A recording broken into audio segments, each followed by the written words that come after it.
हजरत बीबी सारा रजी अल्लाह अन्हा हजरत इब्राहिम अलैहिस्सलाम की पहली बीवी थी। आप न सिर्फ बेहद खूबसूरत थी बल्कि नेक सीरत वाली भी थी। जब हजरत इब्राहिम अलैहिस्सलाम हजरत सारा को लेकर मिस्र पहुंचे तब वहां का बादशाह सिनान बिन अलवान था, जिसे फिरौन कहा जाता था। यह बादशाह बहुत ही जालिम था। उसकी आदत थी कि जब कोई परदेसी अपनी खूबसूरत बीवी के साथ उसके राज्य में आता तो वह उसे जबरदस्ती अपने महल में बुला लेता। हजरत इब्राहिम अलैहिस्सलाम को अंदेशा था कि फिरौन की नीयत बिल्कुल भी ठीक नहीं, इसलिए वे कुछ दिनों तक छुप कर रहे। लेकिन फिर क्या हुआ?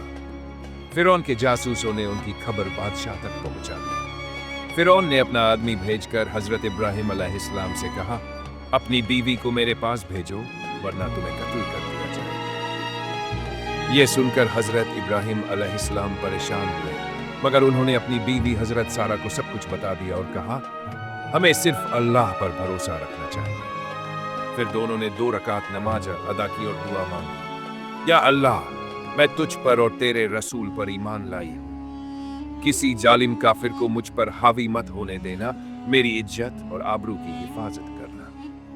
इसके बाद हजरत सारा शाही नौकर के साथ फिरौन के दरबार में पहुंची। जैसे ही फिरौन ने हजरत सारा को देखा, वह उनकी खूबसूरती देखकर हैरान रह गया।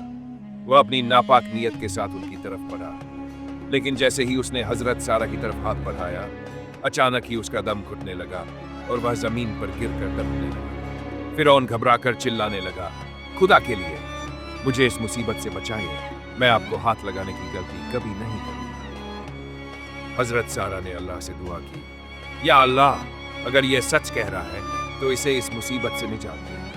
और देखिए, अल्लाह ने उनकी दुआ कबूल कर ली और फिरौन का दम घुटना बंद हो गया। मगर कुछ ही देर बाद फिर उसी शैतान ने फिरौन के मन में गलत ख्याल भर दिए। उसने फिर वही हरकत करने की कोशिश की, लेकिन अरे, फिर वही हुआ। उसका दम घुटने लगा और वह जमीन पर गिर पड़ा। 3 बार ऐसा हुआ।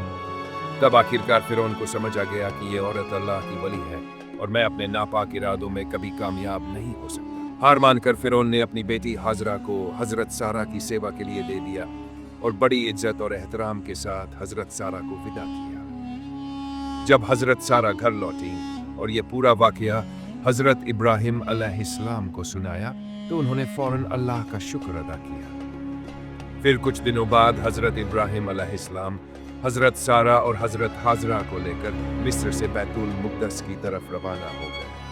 उस समय तक हजरत सारा को कोई औलाद नहीं थी। एक दिन उन्होंने हजरत इब्राहिम अलैहिस्सलाम से कहा, अब मुझे औलाद की कोई उम्मीद नहीं रही, इसलिए आप हाजरा से निकाह कर लीजिए, शायद अल्लाह का वादा उन्हीं के जरिए पूरा हो। हजरत इब्राहिम अलैहिस्सलाम ने हजरत हाजरा से निकाह किया और 1 साल बाद अल्लाह ने उन्हें हजरत इस्माइल अलैहिस्सलाम से नवाजा।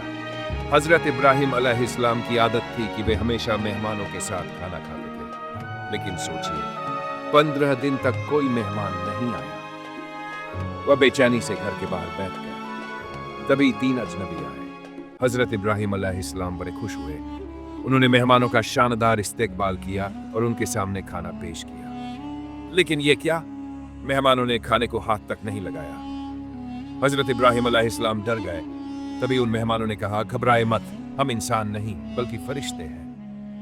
हम हजरत लूत अलैहिस्सलाम की कौम को तबाह करने जा रहे हैं और आपके लिए खुशखबरी लाए हैं। आपकी पहली बीवी हजरत सारा के पेट से एक बेटा पैदा हुआ। पीछे बैठी हजरत सारा ये सुनकर हंस पड़ी और बोली, क्या मैं इतनी बूढ़ी हो चुकी हूं? मेरे शौहर भी 120 साल के हैं, अब क्या मेरे बेटा होगा?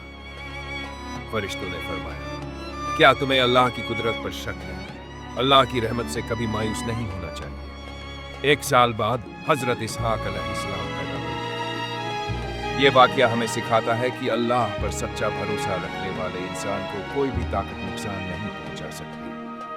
हजरत सारा की दुआओं ने यह साबित कर दिया कि अल्लाह अपने नेक बंदों की हिफाजत करता है। या अल्लाह, हमें भी हजरत इब्राहिम और हजरत सारा रजी अल्लाह अन्हा की तरह तेरा सच्चा बंदा बना। हमें इस्लाम पर जिंदा रख और ईमान की हालत में मौत नसीब कर। आमीन।